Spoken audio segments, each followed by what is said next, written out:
Behind the Line, episode 61. I'm your host, KC. You can follow me on Twitter at KC_BTL84. Make sure to hit that like and subscribe button for me. Click that notification bell to receive all notifications from the channel. I appreciate those of you that have already done so. I was on the golf course Saturday, and you would think with this coronavirus hysteria and mass panic that's been created by the media that me and the guy I was playing with would be two of the only people out there playing golf on Saturday. But you would be wrong. The golf course was as crowded as I've ever seen it. It was actually kind of nice to see that people aren't allowing this, quote, pandemic to put their life on hold like the media wants them to. And it wasn't only young people out there. It wasn't only people my age. There was a group of 5 or 10 older guys that were playing in front and behind us that were in their 60s and 70s. The age group that should be worried about coronavirus the most. These dudes didn't have a care in the fucking world. And they were great golfers too. Didn't have much power with their drives, but they played 100 yards at a time, made par damn near every hole. Anyway, my friend brought up an interesting point while we were out there on Saturday. In my 35 years on this earth, I've seen America go through plenty of hard times. The biggest, of course, being September 11th. Strangely enough, the country was only shut down for one day when 9/11 happened. That Wednesday morning, we all woke up, went to school, went to work. The government, the media, they were actually encouraging everyone to get back to their normal lives. The swine flu back in 2009 affected 61 million Americans. We didn't shut down the fucking country to slow down the spread of the swine flu. If you were sick, you went to the fucking doctor. If you were healthy, you lived your life. You went to work. I caught swine flu back in 2009. I was sick for a week. Beat it with over-the-counter medication. It was not that big of a deal. So I had asked my friend when we were playing golf Saturday what he thought of this coronavirus and the mass panic that's going on around the country. At one point I asked him what he thought the difference was between coronavirus and every other pandemic, every other terrorist attack or difficult time that we've been through in America. And he brought up an interesting point. He said that every other time we've been through something like this, we've had sports to fall back on. We've had sports to unite us, sports to take our mind off of what's going on. We had sports to entertain us. Right now with this coronavirus, we don't have sports. I don't have New Orleans Pelicans basketball games to look forward to. My friend who's a big Red Sox fan doesn't have his Boston Red Sox to look forward to. Sports are important in this country. You don't realize how important they are until they're actually taken away from us. We take them for granted, myself included. Sports was one of the main things that helped this country heal after September 11th. I can still remember to this day President George Bush throwing out the first pitch at Yankee Stadium. I remember how big of a deal it was when the NFL resumed play 2 weeks after 9/11. That Sunday will go down in history because a star was born that day. Tom Brady stepped in for an injured Drew Bledsoe, and the dynasty of the New England Patriots was born. As a country, I don't know what the hell we're doing right now. I've never seen as big of an overreaction in my lifetime as the overreaction that's going on right now with this coronavirus. It's been nearly 2 weeks since Adam Silver suspended the NBA regular season. Until that happened, no one was overreacting. Coronavirus really wasn't that big of a story from a national perspective. Once the NBA suspended or postponed the regular season, it seems like this country went into hyper panic mode. I understand why Adam Silver made the decision that he made, but in hindsight, And I think a year from now, we will look at this as a mistake. I think a year from now, we're going to look back and wonder what the fuck we were thinking. Allowing the government to shut everything down while we willingly said nothing about it. Putting our life and our businesses on hold because a virus was spreading. Back in 2009, several NBA and NHL players caught the swine flu. They didn't shut down the damn season. The sick players got treated. The healthy players played in front of packed arenas. It was business as usual. The flu is highly contagious every year. But we praise and commend players who play in games with the flu. Michael Jordan had one of the most memorable playoff games of his career playing through the flu. I'm not a doctor. I'm not a health expert. I'm just some dumbass with a podcast. But sooner rather than later, sports need to resume in this country. Major League Baseball needs to start their season. The NBA needs to finish out their regular season. Play in front of empty arenas. I don't care. But I feel like the country needs some sense of normalcy right now. The fucked up thing about it is guys like Dana White and Vince McMahon are catching shit because they're moving on with the UFC and the WWE. We need more people like Dana White and Vince McMahon right now. Two guys that are not going to let something stop what they need to get done. The NBA, the NHL, Major League Baseball, they need to follow suit. Dana White caught a whole bunch of shit when he ran that UFC fight night down in Brazil in front of that empty arena. But that's what needs to be going on right now. We shouldn't let this virus that's affecting a small percentage of the population just shut down the entire country. I don't know how long these government policies are going to last with the everyone stay home, the social distancing, keeping people locked inside their houses, making businesses close, all the bullshit. But I don't think people are going to deal with it for long. 2-3 weeks being forced to be locked inside, people are going to reach a point where their patience will run out. Maybe I'm wrong, but I think there's a lot more people out there like me than there are people in full-blown panic mode. Talking with people when I get coffee in the morning, talking with people while I'm out getting lunch or people at my office, everyone seems to share the opinion that I have, that this is a massive overreaction. We have the best healthcare in the world here in America. Yes, the number of cases right now is rising rapidly, but that's partly because more people are getting tested. If you look at the death rate in the United States compared to other countries, it is far lower. Spain has 2,000 fewer cases of coronavirus than we have in America. And they have nearly 2,000 more deaths. Last time I checked, we had around 35,000 cases, close to 500 deaths. That's about 1.5% of the people that get infected die from it. America is going to be okay. The sooner we can get back to normal, the better. I don't think we're to that point just yet, but I think it's coming sooner than the media wants you to believe. There's only so long that people are going to tolerate putting their life on hold, being locked up inside their homes. If you're in panic mode, quit watching the news because I promise you, your panic will disappear. All right, let's get to the NFL. In the span of 1 week, the NFC South has become the best division in the National Football League. The NFC South's been dominated by the Saints the past 3 years. They've won the division every year since 2017.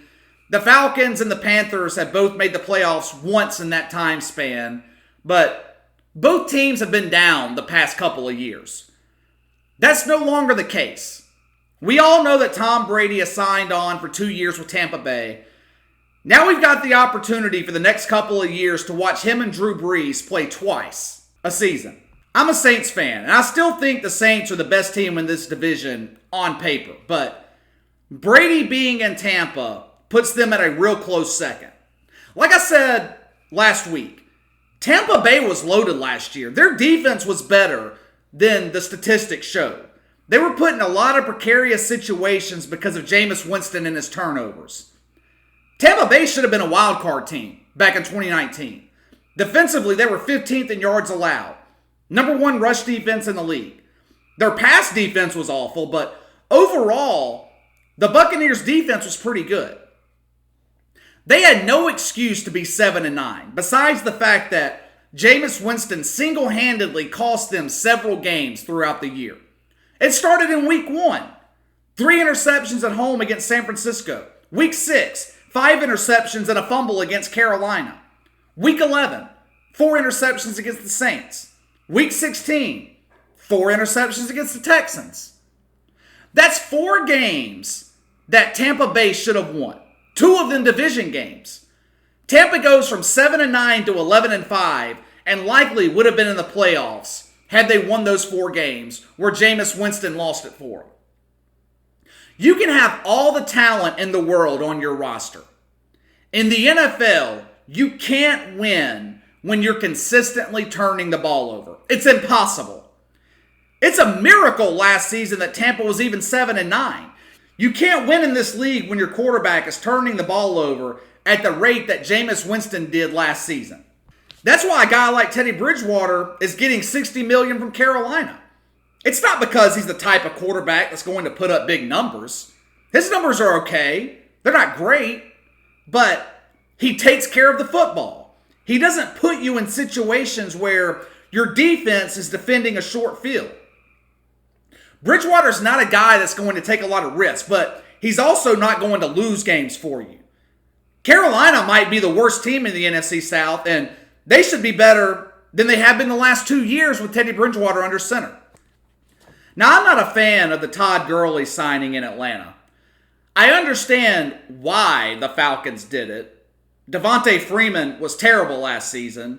The lack of a running game in Atlanta is part of the reason that they struggled so much last season, especially towards the beginning.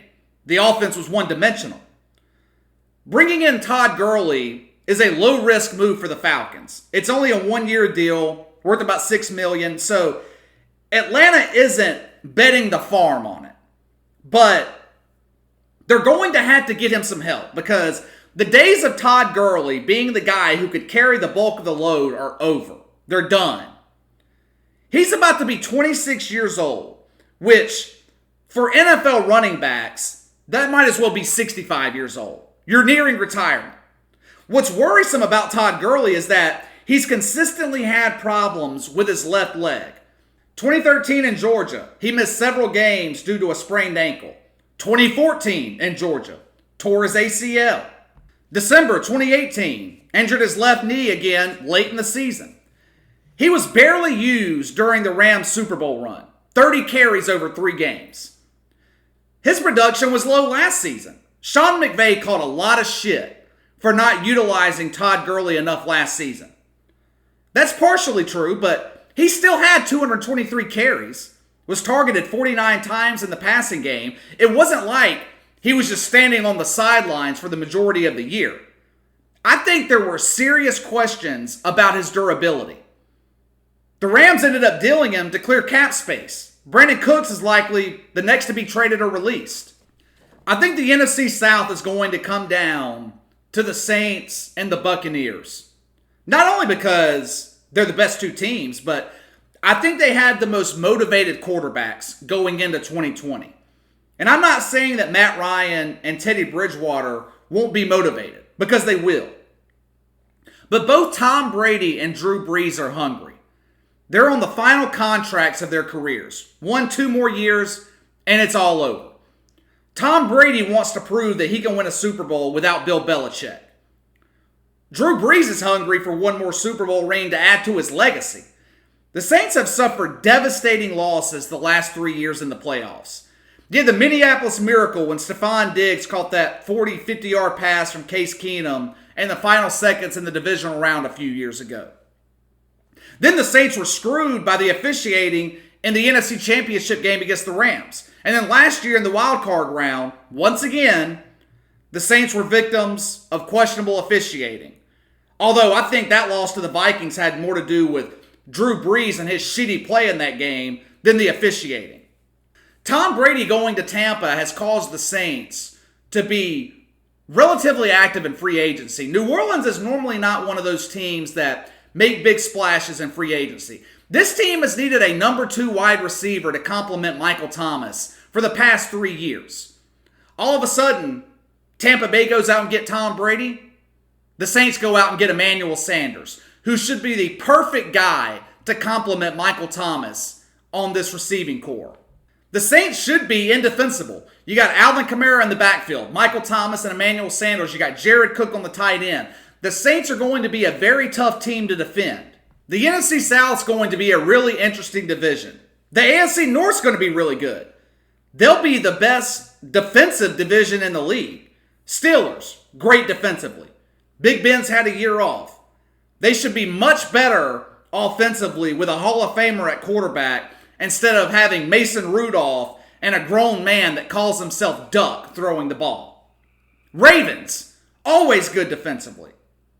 I think Lamar Jackson will be a better passer this year than he was last year.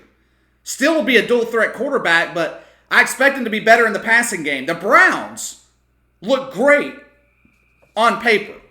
It is the Cleveland Browns we're talking about here, so I'm a little bit hesitant when I talk about them being great. The jury is still out on Baker Mayfield and whether or not he's a franchise quarterback, but Cleveland should be a force on the defensive end. The only team in the AFC North that's going to struggle is the Cincinnati Bengals. Joe Burrow has got to be praying to whatever God that he worships that the Cincinnati Bengals don't draft him. The last place a rookie quarterback in the NFL wants to be is on a team where he has very little help. Bad offensive line. Joe Burrow is going to get demolished at least 6 times next year when he's going up against the defenses that are in the AFC North. It's going to be a tough season for him if he winds up in Cincinnati. He's going to become the new definition of taking your lumps as a rookie at the quarterback position. Let me get back to the Saints for 1 second. I talked a couple of weeks ago about the Saints and how the 2020 season is likely the last year in their Super Bowl window. They're basically out of cap space. Several key players in the 2017 draft are coming up for contract extensions in the next year or so. One of those guys is Alvin Kamara. I just talked about Todd Gurley. He is the prime example of why you don't give running backs in the NFL big money contracts. Back in 2017, Todd Gurley was in the conversation as the most valuable player in the NFL. He was a one-man wrecking crew, dual threat running back. Run up the middle, run on the outside edges, could catch the ball out of the backfield. He was considered one of the key players on the high-powered Rams offense. Summer of 2018, the Rams gave Todd Gurley a contract extension. 2 years before his rookie contract was up. They extended him for 4 years, $57.5 million. He was productive in 2018, but he was never the same running back that he was that 2017 season.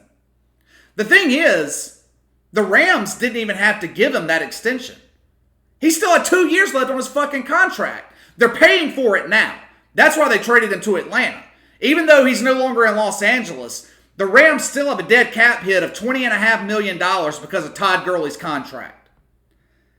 The Saints are going to be in a similar position soon with Alvin Kamara. It could be as soon as this summer, though Kamara wouldn't have as much leverage as he would have had coming off his 2018 season. Alvin Kamara is one of my favorite players in New Orleans. He's a versatile running back. He can pass block. He can break a big run any down. He's quick. He's deceptively strong. He's loved in the locker room, and the city of New Orleans loves him. Based off of his production, his first 3 years in the NFL, Alvin Kamara deserves a contract extension. He's earned more money.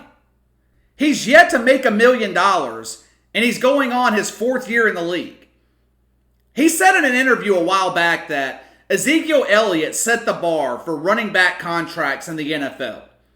Of course, we all know Zeke signed a 6-year, $90 million contract with the Cowboys last summer. If that's the kind of money that Alvin Kamara is looking for, there is no way in hell that New Orleans should keep him. Even if he's looking for Derrick Henry money, who got franchise tagged by the Titans and is making $12 million a year, there's no way that New Orleans should keep him. Alvin Kamara takes a lot of big hits, Takes a lot of helmet-to-helmet hits, many of which don't get called for penalties. His first 2 seasons in the NFL, he was pretty much invincible. You couldn't get him off the field. But we saw his style of play catch up to him last season. He was hurt midway through the year, ended up missing back-to-back games, and he just wasn't the same running back after he came back from injury. It seemed like at times he was afraid to take a hit. He wasn't making the big plays that we're accustomed to him making. Really, after week 3 in Seattle, Alvin Kamara didn't have much of an impact the rest of the season. He had career lows last year in rushing yards, receiving yards, and touchdowns. He had 1 fucking receiving touchdown last season. 1. I don't know if he missed Mark Ingram, which I think could have been a big part of it. I feel like the Saints offense as a whole missed Mark Ingram last year.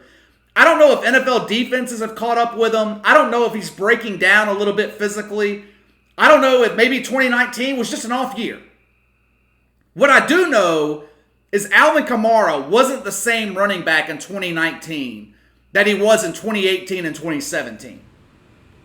The NFL is a brutal business for running backs.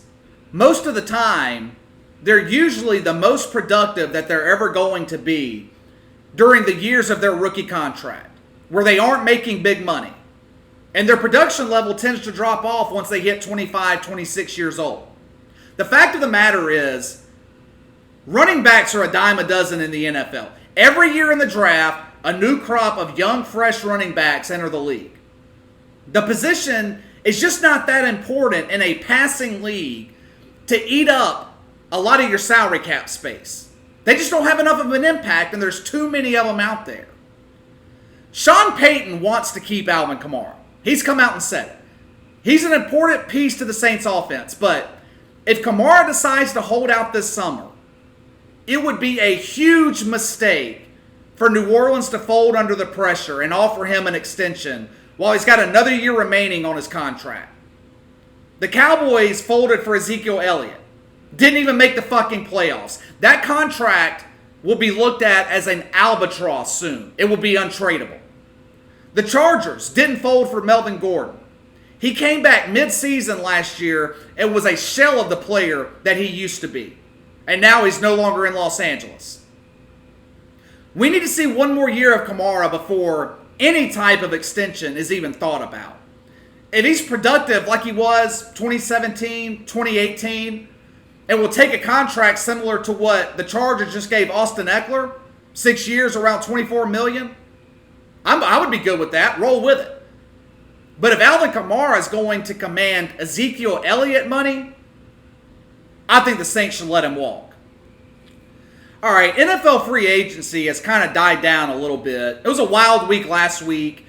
I've covered most of the big stories. Tom Brady, the horrible DeAndre Hopkins trade, the potential future for guys like Cam Newton and Jameis Winston. So I figured I'd take this time to go over some other winners and losers in free agency.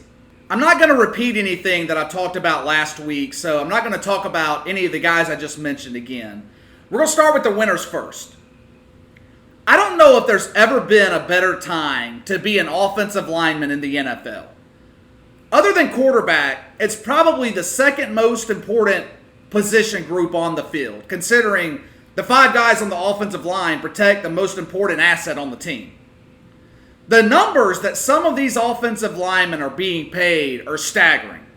And you don't even have to be a fucking good offensive lineman to get a big contract. Andrus Peat, who was god-awful last season in New Orleans, it was one of the reasons that the Saints lost their wild card playoff game to the Vikings, because he spent the majority of the game laying on the fucking ground, got a 5-year, $57.5 million contract from the Saints. Eric Flowers, a guy who I'd be willing to bet 99% of you have never heard of, got 3 years, $30 million from the Redskins. Now, how great is Eric Flowers? From 2015 to 2018, he allowed more quarterback pressures than any other offensive lineman in the NFL. In 2019, he ranked 19th of 39 in his position. In a word, he sucks. There were others who earned 10 plus million on new deals as well. The Detroit Lions gave out a contract to an offensive lineman whose name I can't pronounce, and I'm not even going to try.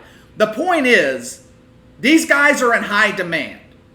To think that Andrus Peat is making 10 times the money that Alvin Kamara is going to make this year is just asinine.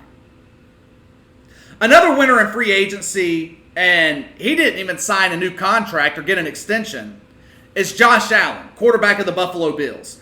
The Bills addressed their biggest weakness from last season, wide receiver, and they went out and got Stephon Diggs. So for the first time in his short NFL career, Josh Allen has a legitimate playmaker on the field at wide receiver. Not only that, the Bills are now the favorites to win the AFC East because Tom Brady's gone.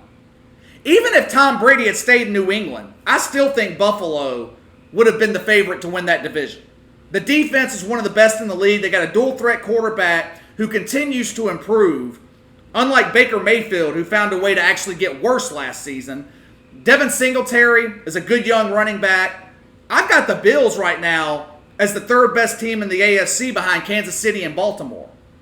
The Los Angeles Chargers, they didn't make a splash in free agency by going after a quarterback, but they're quietly one of the biggest winners. Instead of going out and spending a shitload of money like some other teams did, the Chargers improved in several key areas and got guys they really needed. Instead of giving $10 million to a shitty offensive lineman, they gave $10 million to Brian Bulaga, one of the best in the NFL. Phillip Rivers spent most of last season running for his fucking life. And if you've ever seen Phillip Rivers run, you know he can't run fast. So he spent the majority of the year planted firmly on his ass. The Chargers desperately needed to fix their offensive line. Bulaga's a great addition. Then they went out and signed Chris Harris Jr., a top 10 cornerback. Defensively, the Chargers should be great next year. The only question remaining on this team is at the quarterback position.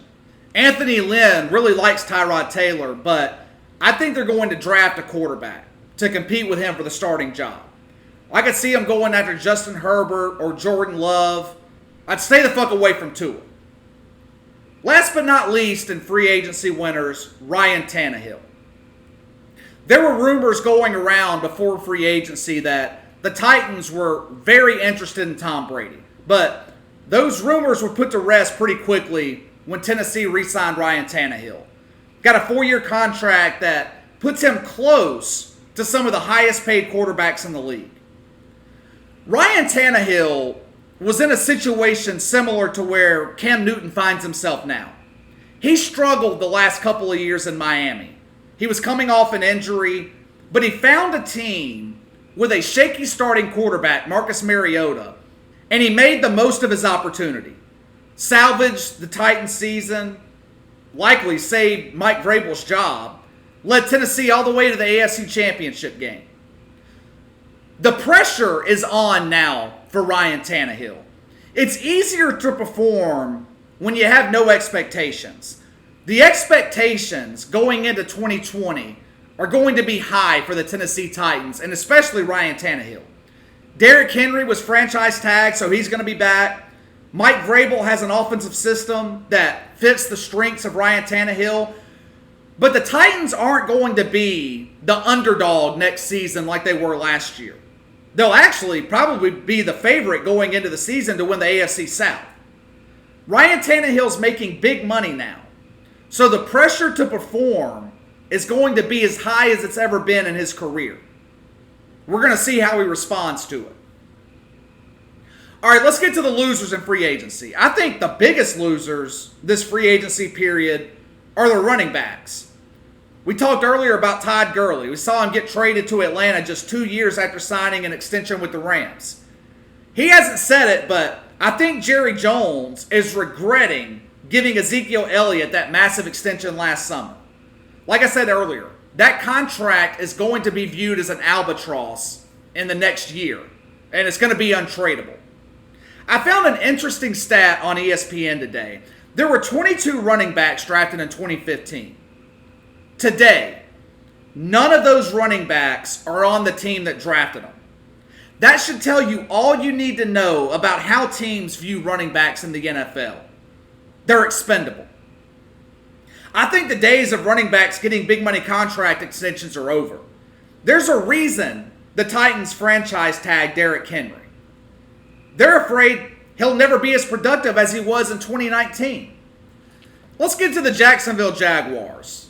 Now, this could change if they end up signing Jameis Winston, which I mentioned could happen last week. I think it makes sense for both the Jaguars and Jameis Winston. But as of right now, the Jags are a free agency loser. 1 year after giving Nick Foles a 4-year, $88 million contract, they give up on him and trade him to the Chicago Bears, leaving Gardner fucking Minshew as the starting quarterback in Jacksonville. That is a scary sentence if you're a fan of the Jacksonville Jaguars.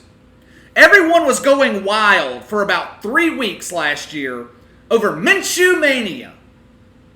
On this podcast, we called it a myth, and it ended up being a myth. Gardner Minshew is not a starting quarterback in this league. Then the Jags traded Calais Campbell, one of their best playmakers on defense and a leader in the locker room. In the span of 7 months, Jacksonville's lost 2 of the better defensive players in the league. They lost Calais Campbell. They traded Jalen Ramsey last October to the Rams. This team was in the AFC Championship game just 2 years ago. And now, they'll enter the 2020 season as one of the worst teams in the NFL. It's baffling to me how Doug Marrone is still the head coach of this team, since they seem to be in a full rebuild. If I'm the Jags, I'm picking up the phone right now and calling Jameis Winston, so at least I have a starting quarterback on this roster going into next season. I talked a second ago about how bad this free agency period has been for running backs in the league. But it's also been brutal to players that were drafted first overall in the draft. Jameis Winston remains a free agent. Interest in Cam Newton is low to non-existent. Jadeveon Clowney still doesn't have a team. And will also be on his 3rd team in 2 years if he does get signed. That's 3 number 1 draft picks that were drafted over the last 9 or 10 years that don't have a job right now. Think about that for a second. That's unbelievable. 3 guys who were viewed as the best coming out of their draft class don't have a team to play for. Cam Newton's a former league MVP. Jadeveon Clowney's a 3-time Pro Bowler. Jameis Winston is a turnover machine. He's the first NFL player in history to throw for 30 touchdowns and 30 interceptions in the same season. I guess that's an accomplishment.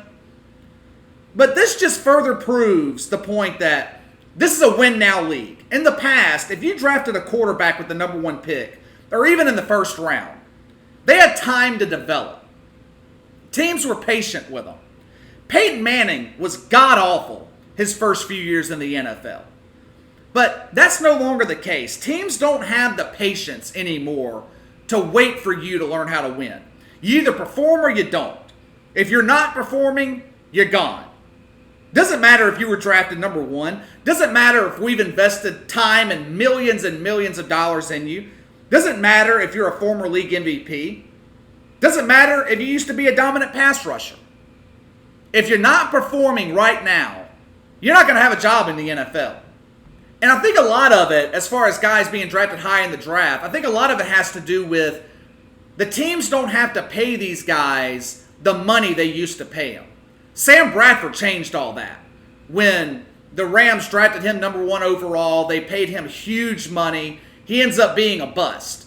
Teams now pay these first round and number 1 draft picks a lot less money than they had to pay them 10, 15 years ago. So if things don't work out with the guy, it's a whole lot easier to cut him loose. I'm going to close out with the Chicago Bears. Now, the Nick Foles deal wasn't the worst thing. Gives Matt Nagy another option at quarterback. If Mitchell Trubisky struggles, then the Bears have a proven veteran on the sideline, a Super Bowl winner, that they can put in to take over. We could actually see what happened in Tennessee last year with Ryan Tannehill and Marcus Mariota happen in Chicago next season. Nick Foles could end up resurrecting his career. But it's some of the other moves the Bears made that are kind of questionable. Ridiculous, really. How you sign Jimmy Graham and make him a top 10 paid tight end is unexplainable. Jimmy Graham's garbage. Jimmy Graham's been garbage since he left New Orleans. He's 33 years old, so it's not like he's going to get any better.